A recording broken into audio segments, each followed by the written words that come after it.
जी नमस्ते, नमस्कार, प्रणाम।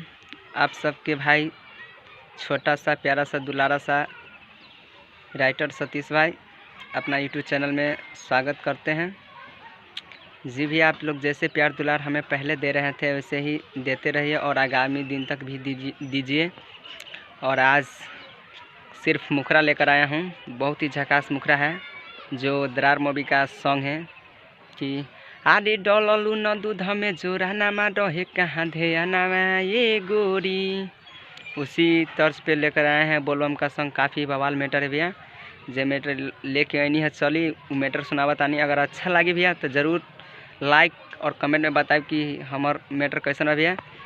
चली जे मैटर लेके आनी है सुनावा तानी। अब भैया एक बात कहे के चाहता नहीं कि हमारा चैनल के सबसे पहले सब्सक्राइब कर दीजिए ताकि जो भी वीडियो अपलोड करी तब रउआ लोग के पास जल्दी पहुंच जाए। चलिए मैटर की तरफ मैटर सुनावा तानी। तब तक के लिए बाय। पहिला सोमबारी जल ढरी करे जैती पेन्ही के पियर साड़ी खूब झमकैती।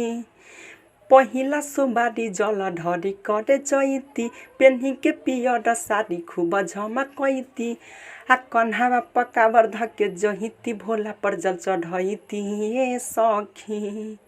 आटे कन्हावा पकावर धके जहिती भोला पर जल चढ़ैती ए सखी।